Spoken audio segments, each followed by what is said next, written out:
पद्मा अग्रवाल जी की कहानी श्यामा आंटी आज आपको सुनाने जा रही हूँ। फ़ोन की घंटी बजी। विदिशा ने फ़ोन उठाया था। उधर वॉचमैन था।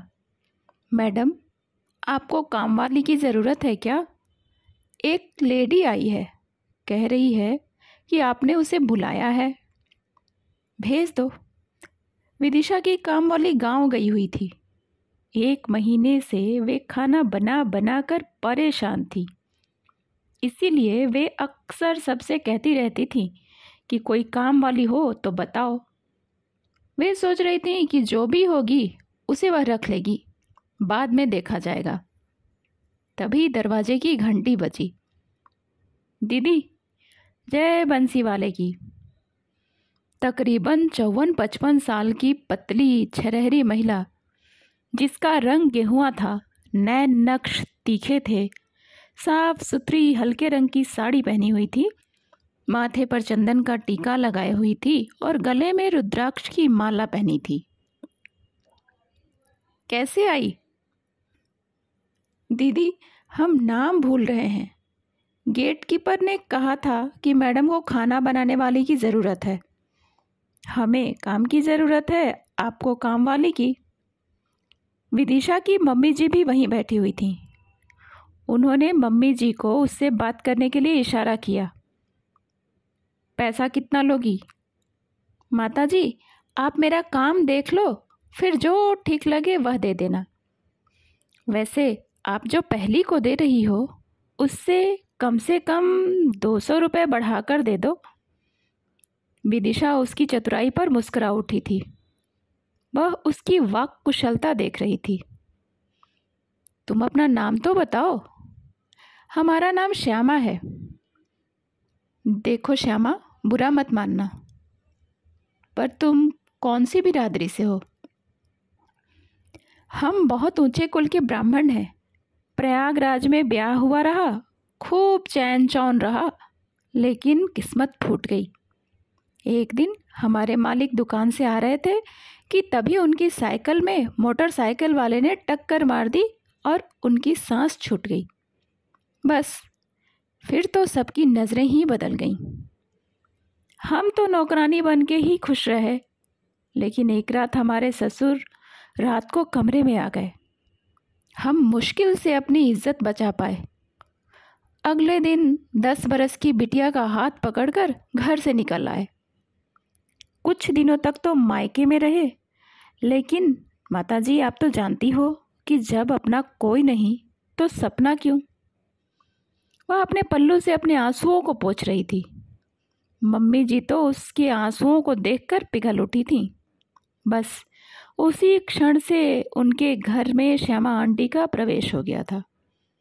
जय बंसी वाले की उनका तकिया कलाम था। वे आते और जाते समय ज़रूर बोलती। मम्मी जी की श्यामा आंटी से बहुत अच्छी बनती थी। यह भी उनके लिए बहुत खुशी की बात थी। थोड़े दिनों में ही श्यामा आंटी ने अपनी पाक कला और मीठी मीठी बातों से सबका दिल जीत लिया था। उन्हीं दिनों विदिशा की किट्टी की चिट निकल आई। अब तो श्यामा आंटी की पाक कला उनके लिए सोने में सुहागा की तरह था।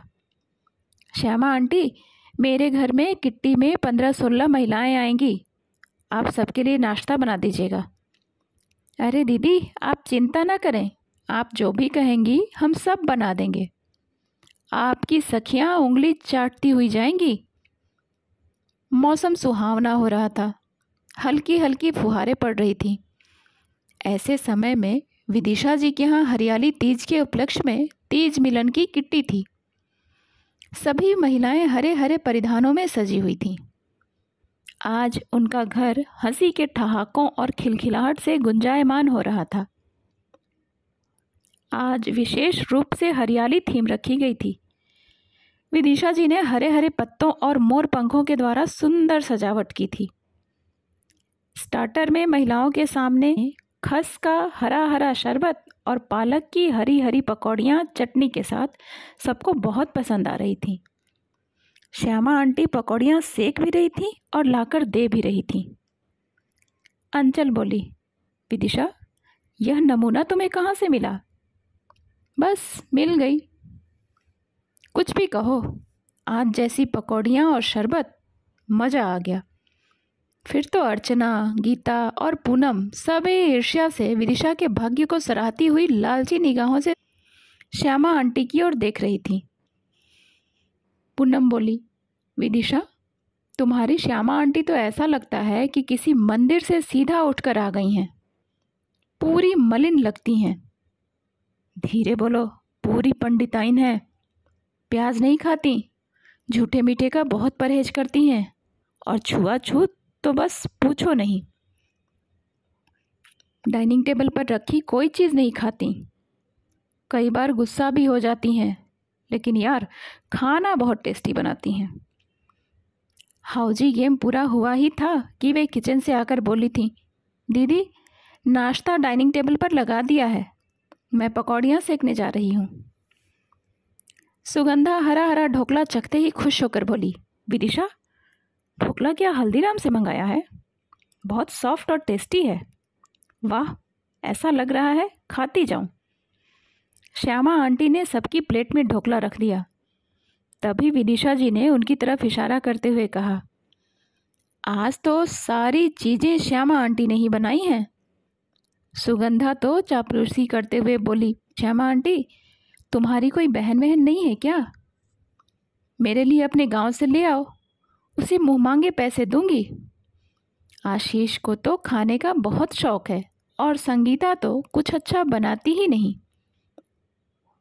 तभी विदिशा किचन से हरी हरी पूड़ियाँ और पालक पनीर की सब्जी सर्व करने लगी थी। वह अंदर पूड़ियाँ लेने गई थी तो श्यामा आंटी बोली, दीदी, हाथ तो धो लेती, आपने तो सब जूठा कर दिया। खैर, मुझे क्या, आपका घर है, जैसे चाहो वैसे करो। वह तमतमा उठी थी, लेकिन अपने आप को कंट्रोल किया था। उसकी किट्टी अच्छी तरह संपन्न हुई, इसलिए वह बहुत खुश थी। श्यामा आंटी के लजीज व्यंजनों के कारण आज उनकी सखी सहेलियों के बीच उनका कद ऊंचा हो गया था। दीदी, वीरवार को पीला कपड़ा पहना करो, ठाकुर जी का आशीर्वाद मिलता है। बंसी वाले आप दोनों की जोड़ी बनाए रखें। अखिल लंच के लिए आते तो वे घूंघट निकाल लेती और उनसे घूंघट की ओट से ही बात करती। श्यामा, चावल का डोंगा रखना भूल गई हो, दे जाओ। दीदी, आज एकादशी है, इस दिन चावल नहीं खाना चाहिए। अखिल को चावल बहुत पसंद थे। सुनिए, हम लोग यह सब नहीं मानते, शाम को बना दीजिएगा। भैया, एक दिन चावल ना खाओगे तो क्या हो जाएगा? उनकी आंखों से टप टप आंसू बह रहे थे। वातावरण भारी हो गया था। उन्होंने पति को इशारे से चुप रहने को कहा था। यह तुम्हारी श्यामा आंटी तो पूरी नाटक मंडली हैं। एक दिन उन्होंने 1 बजा दिया। अखिल के आने का समय हो रहा था, इसलिए उन्होंने सब्जी छौंक दी थी, तभी वे आ गईं। श्यामा आंटी, आज इतनी देर क्यों कर दी? भैया बस आने ही वाले होंगे। दीदी, आज सावन का सोमवार है ना, इसी वजह से हम आज उपासी हैं। मंदिर में भीड़ थी, इसीलिए देर हो गई। हम तो दीदी घर में मुंह में पानी भी नहीं डाले और भागे आए कि भैया को खाना में देर न हो जाए। अब यदि श्यामा आंटी उपासी हैं तो स्वाभाविक है कि उनकी मालकिन विदिशा दीदी उनके लिए कुछ न कुछ फलाहार का इंतज़ाम तो करेंगी ही। उन्होंने फ्रिज से फल वगैरह निकाल कर रख दिए थे। चलो, मैं खाना बनाने में तुम्हारी हेल्प कर देती हूँ। नहीं दीदी, कोई बात नहीं है, हम बना लेते हैं, आप बिल्कुल भी परेशान ना हो। वे उन्हें दिखा दिखा कर फ्रिज से बार बार पानी निकाल कर पी रही थी। दीदी, आज गर्मी बहुत है और उपासी भी है, इसीलिए परेशानी है। जाओ, तुम अपने लिए जूस बनाकर पी लो, तुम्हें आराम मिल जाएगा। अब उन्होंने श्यामा आंटी से दूरी बना ली थी। ज़्यादा बात नहीं करती थी। एक दिन वह काम में लगी थी, इसलिए अभी नहाई नहीं थी। दीदी, बच के निकलो, हम नहा धोकर आए हैं, आप बासी कपड़ा पहने हो। उन्हें गुस्सा तो बहुत ज़ोर से आया, पर अपने आप को रोक लिया था। वह जितनी देर काम करती कृष्ण जी के पद गुनगुनाती रहती। दीदी, राधा वल्लभ मंदिर में भागवत बैठी है। 5-6 दिन की बात है। हम जल्दी खाना बना दिए हैं, आप खाना गरम कर लेना। वह संकोचवश मना नहीं कर पाई और श्यामा आंटी आराम से भागवत कथा का आनंद लेने चलती बनी। वे अक्सर अपनी मीठी मीठी बातों के जाल में फंसाकर बेवकूफ़ बनाती रहती। दीदी, आज रुक्मिणी विवाह है। पंडित जी कहते हैं कि साड़ी चढ़ाओ, सुहाग का सामान चढ़ाओ, ठाकुर जी तुम्हारे सुहाग बनाए रखें। कोई मिलीजुली साड़ी रखी हो तो दे दो, हम तुम्हारे नाम से चढ़ा देंगे। मेरे पास कहाँ रखी है कि मैं नई साड़ी दूँ। दीदी, 51 रुपये की सुहाग पिटरिया तो देखो, हम लाए हैं खरीद कर। उसका मंतव्य समझते हुए उन्होंने 500 का नोट निकाल कर दिया था। लो, साड़ी खरीद लेना। जय बंसी वाले की, आप दिल की बहुत बढ़िया हैं। उन्होंने गौर किया था कि जब से श्यामा आंटी ने काम करना शुरू किया था, शुरू में तो वे डरी डरी सी रहती थीं, लेकिन जब साल बीत गया तो वे अपनी चालाकी दिखाने लगी थीं। सोसाइटी की मित्र मंडली में से अक्सर ही कभी अनन्या तो कभी सुगंधा आ ही जाती, फिर चाय पीकर जाती, लेकिन उन लोगों की निगाहें तो श्यामा आंटी पर ही लगी रहती। आंटी जी, आप अपने गांव से अपनी जैसी औरत या लड़की मेरे लिए भी ले आइए। वे भी बहुत तेज थी, हाँ में हाँ मिलाकर कहती। अपने गांव में हमने खबर कर दी है, रमा आ जाएगी। अंचल तो लड़ पड़ी थी। देखो विदिशा, तुम्हारे सामने की बात है, उसे तो मैं अपने घर में रखूंगी। अरे यार, पहले आने तो दो, कहते हुए उस दिन की सभा विसर्जित हुई थी। साल भर के अंदर श्यामा आंटी पंडिताइन नाम से सोसाइटी भर में मशहूर हो चुकी थी।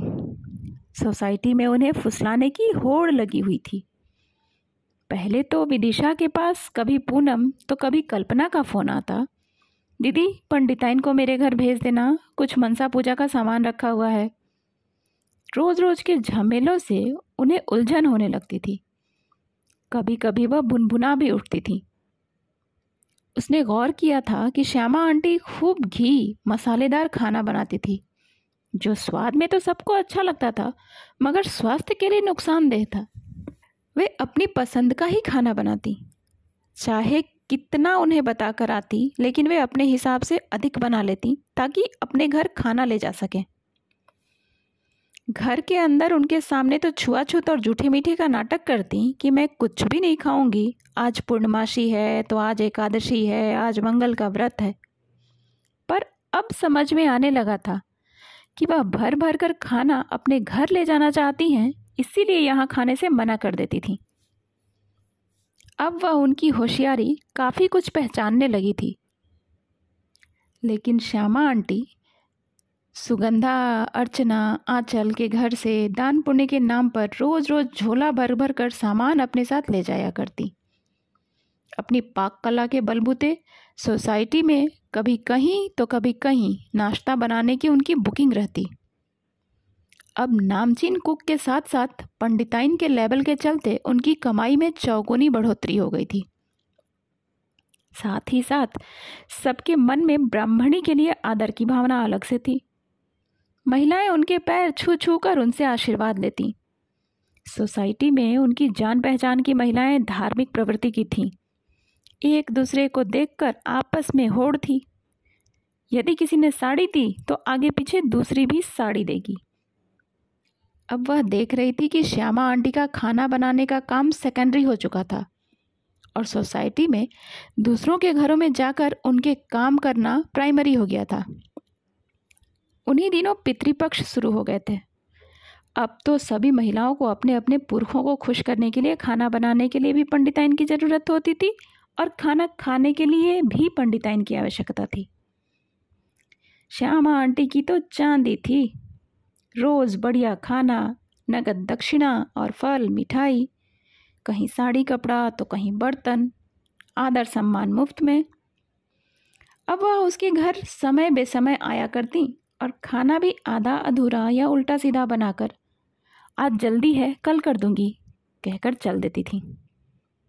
चापलूसी करते हुए वो कहती, दीदी आपके घर के काम तो कभी नहीं छोड़ूंगी, आपकी वजह से ही तो हमें इतना काम मिला है। मगर सच्चाई ये है कि रंगा हुआ सियार कभी ना कभी असली रंग में तो आएगा ही। एक दिन वे घर में खाना बना रही थीं कि तभी उनका पुराना इलेक्ट्रिशियन राहुल उनके घर आया। जैसे ही उसने श्यामा आंटी को किचन में काम करते हुए देखा, वह चौंक कर उसे देखता ही रह गया था। उस समय विदिशा भी किचन में ही थी, इसलिए श्यामा आंटी के चेहरे के उतार चढ़ाव को और साथ ही अपने होठों पर उंगली रखकर उसे चुप रहने का इशारा करते हुए देख लिया था। क्यों राहुल, तुम लोग एक दूसरे को जानते हो क्या? वह कुछ जवाब दे पाता इसके पहले ही श्यामा आंटी जोर से बोल पड़ी थी, नहीं नहीं, इनको तो हम कभी देखे ही नहीं है। लेकिन उनका उड़ा हुआ सफ़ेद पड़ता चेहरा देखकर उसका शक पक्का हो गया था कि दाल में जरूर कुछ काला है। क्यों रमा, तुम आंटी के किचन में कैसे घुस गई? कौन रमा? इसका नाम तो श्यामा है। नहीं भाभी, इसका घर तो लालपुरा में है। मैं तो इन लोगों के पुरखों तक की जानकारी रखता हूँ। भाभी, आपने इससे खाना कैसे बनवाया? इसका पूरा परिवार यहीं रहता है और आए दिन आपस में सब लड़ते रहते हैं। इसकी माँ तो गांव के मंदिर के बाहर की सफाई करती थी। इसी दौरान श्यामा आंटी जाने कब दबे पांव वहां से 9-2-11 हो चुकी थी। अगले दिन विदिशा लालपुरा की बस्ती में श्यामा के घर के आगे खड़ी थी। यह राज बस उन्हें ही मालूम रहेगा कि श्यामा आंटी कोई पंडिताइन नहीं बल्कि रमा है और पूरे परिवार के साथ यहीं रहती है। काफ़ी मान मनोवल और 100 रुपये बढ़वाकर ही श्यामा आंटी मानी थी। अब हर रोज विदिशा को भी जय बंसी वाले की बोलना पड़ता। कहानी आपको कैसी लगी कमेंट करके ज़रूर बताइएगा।